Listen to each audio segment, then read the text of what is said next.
In this episode, Matt and Tom take a deep dive into the Seagate sanctions enforcement action.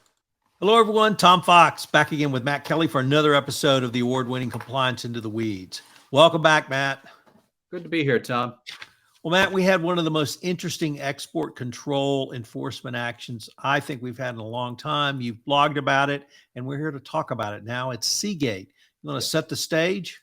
Sure. So this sanction was handed down last week. Seagate Technology Corporation is nominally headquartered in Ireland, although it has operations all over the world, including in the United States and Singapore, which are the two jurisdictions we will start talking about momentarily. Seagate makes components for computer hard drives. And the Bureau of Industry and Security, BIS, which is a subsidiary of the Commerce Department, last week, BIS fined Seagate $300 million for exporting components for hard drives to Huawei Technologies, which is the big telecom giant in China, which is under sanctions in the United States and several other countries, because people basically just do not trust Huawei, that they believe there is evidence. I'm not entirely clear on how accurate this evidence is, that Beijing uses Huawei for spying purposes. At the very least, it is quite plausible that Beijing could force Huawei to gather data from its telecom equipment and share that intelligence with Beijing. So Huawei has been under U.S. sanctions law since 2020, and yet for some reason Seagate continued to ship components to Huawei clear through until late 2021. So we wind up with a $300 million fine for that, which is the largest fine that BIS has ever imposed. And I think it's striking because just earlier this year, we were talking about how the U.S. Justice Department was saying that sanctions is going to be the new FCPA risk. And lo and behold, here we are now with a big sanctions compliance case. This is a significant deal for BIS, and I think there's a couple of good lessons there for compliance officers generally. So I'm not even sure where to start, Matt, because you end by, I think, correctly noting or at least comparing and contrasting this case to Microsoft. So maybe we could start there. And if I could ask, we talked about Microsoft in our prior podcast, but what did you see as the major differences between Microsoft's approach and Seagate's approach? That Microsoft had one, and I'm not entirely clear what Seagate had here.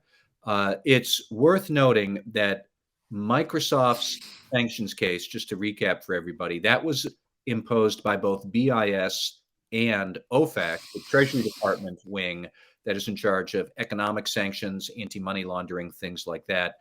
BIS is in charge of export controls. Microsoft got busted because its Russian subsidiary was selling software licenses to sanctioned persons in the 2010s. All of this preceded Russia's invasion of Ukraine. So the Microsoft activities, they were happening in the 2010s up till 2019, when Microsoft then apparently discovered it through an audit that it had a problem. It reached out to OFAC and BIS, worked with them very well, and received a $3.3 million fine for, I think it was about $12 million worth of software licenses sold through the Russian subsidiary. Huawei and Seagate, that arrangement was more that Huawei was put under U.S. sanctions rules in August of 2020. Almost immediately thereafter, Seagate's two top competitors said, "We're out. We're not doing any business with Huawei anymore because they're sanctioned." Seagate went the opposite route and actually said at a conference in September of 2020, several weeks after the sanctions went into effect, the CFO, I think it was, of the US subsidiary stood up at a conference and said, "We see no reason not to continue doing business with Huawei or any other customers in China." So Seagate really just hugged Huawei all the more closely, even after Huawei went under sanctions, US sanctions rules. And then, and I think the timeline is important here, Sanctions, August 2020. US CFO saying, we think this is still fine, September of 2020. By December of 2020, Seagate signed a contract with Huawei to be a premier supplier, I think the exclusive key supplier of hardware components to Huawei. They signed that agreement in December of 2020. Several months after, the US official stood up at a business conference and said, we think Huawei is fine. Now, if he had been wrong on that, Seagate's lawyers could have grabbed him afterwards and said, no, no, no, we got to walk this back. That never happened. Instead, Seagate signed a contract to make the business relationship with Huawei all the more important, sold $1 billion worth of goods to Huawei over the course of the next year, all through most of 2021. The sales team in the US was excited about this. They were extending lines of credit to Huawei. Clearly, they thought there was no issue in doing business with Huawei when throughout that entire period, more and more of US tech firms were saying, nope, we're not doing anything with Huawei. Everybody take 3 steps back. They were saying it publicly. They were announcing it in 10Qs or on earnings calls or whatnot. Everybody was doing that except Seagate, which for some reason thought it was still okay to keep working with Huawei. We can talk a bit about the rules that were at issue here, what they misunderstood. But, Tom, get back to your original question. How is this different from Microsoft? Microsoft knew it had a problem and tried to fix it. Seagate, by all appearances, thought it had no problem and squeezed Huawei even more in a great big bear hug, made an awful lot of money off of it. Seagate's annual revenue is about $11.5 billion. So $1.1 billion in sales, that's a material amount of money for this company. And it was being sold to a Huawei, which is a company that anybody with 2 eyes could see there's sanctions risks here. We got to clarify this. And Seagate never did.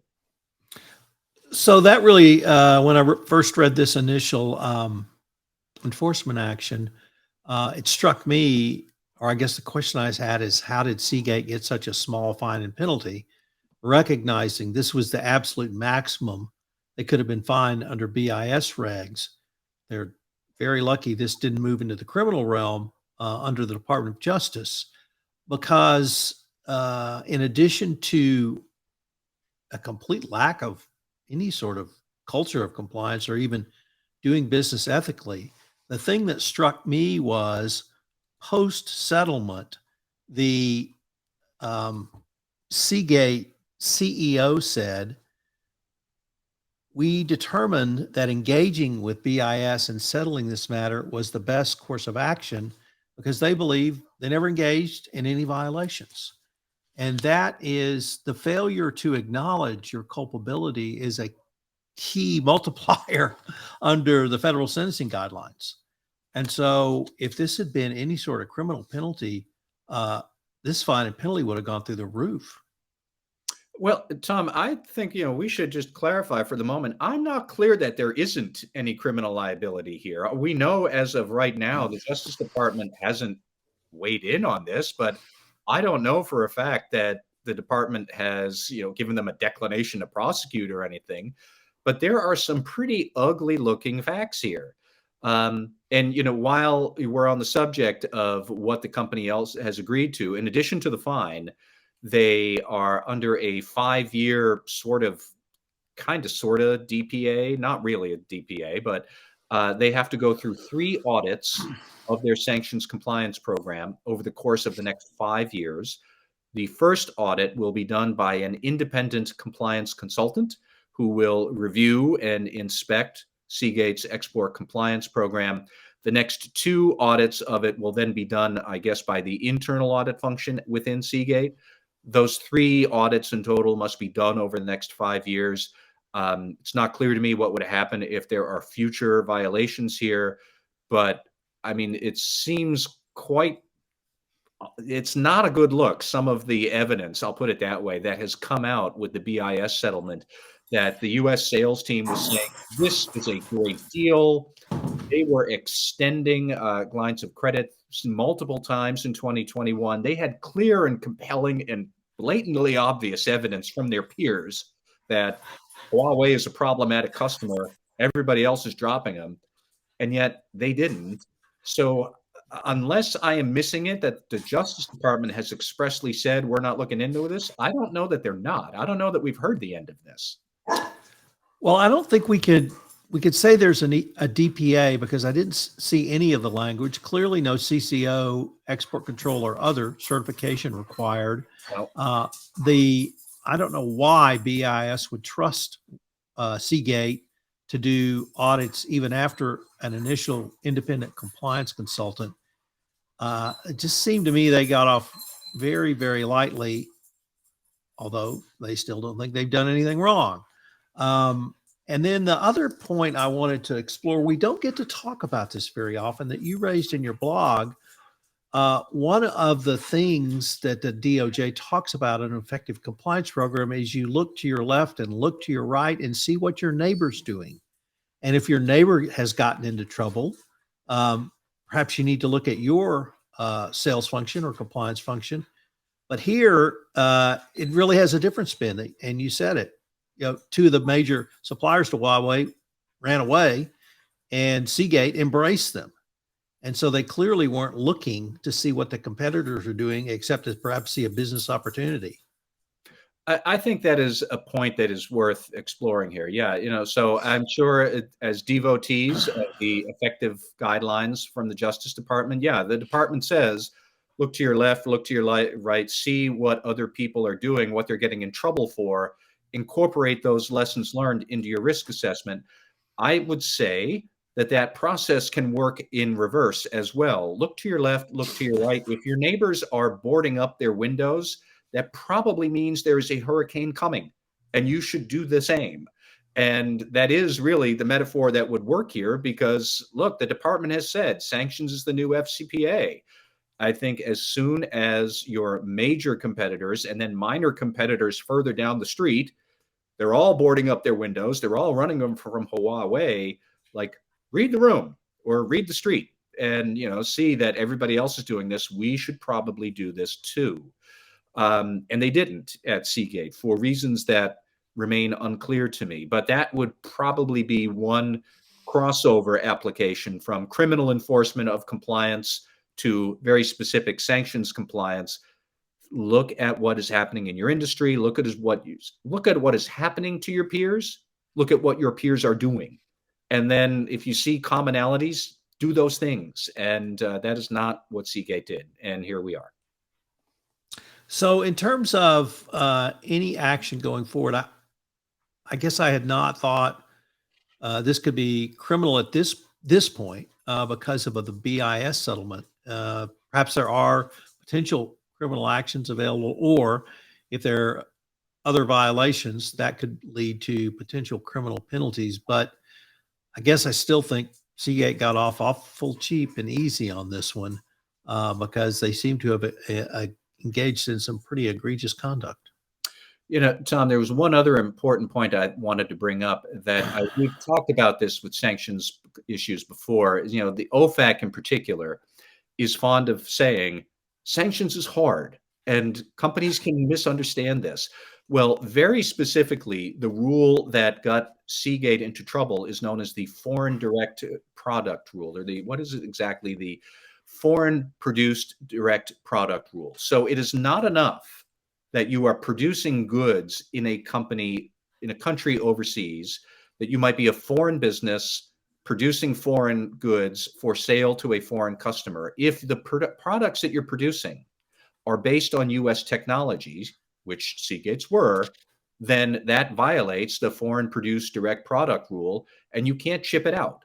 So even if you're building hard drive equipment in Singapore for shipment to China, and ultimately you are a company that is owned in Ireland, which is Seagate, all of their technology is based on intellectual property developed in the United States. So you can't ship those goods to China or to sanctions entities.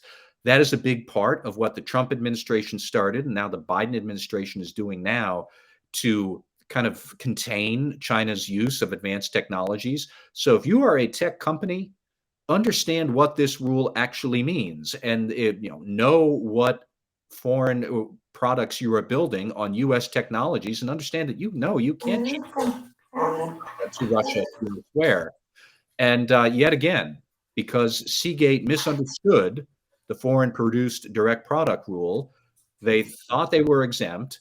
Apparently, they didn't bother to confirm whether we are or aren't exempt with Huawei. They totally misread that situation, and they wound up with a big mess on their hands. And I mean, I wonder if the Securities and Exchange Commission might take some sort of enforcement action here for improper disclosure. They seem to have a gift for extrapolating new theories of liability now these days from the SEC. So who knows? I could see that shareholder lawyers lawsuits are going to be forthcoming over this probably. Like, this is a mess that Seagate didn't have to have because they didn't understand the sanctions that they were confronted with. And Seagate is not a small company. It's not unsophisticated, and they got this wrong still. So if it can happen to them, it can happen to a lot of other companies. Perhaps we might end with what we started with, which was we bookended 2 podcasts now on export control enforcement actions, and they could not be more contrasting. Microsoft last week and Seagate this week, lots of lessons for compliance officers outside of export control, but clearly some pretty big lessons. So let's see what next week brings us, Matt. Thanks, Tom. This is Tom Fox again. Thanks so much for listening to this episode of Compliance Into the Weeds. I hope you will subscribe, rate, and review our podcast wherever great podcasts are listened to. Compliance Into the Weeds is now the award-winning Compliance Into the Weeds. And I hope you'll join us again next week for another episode. Compliance Into the Weeds is a production of the Compliance Podcast Network.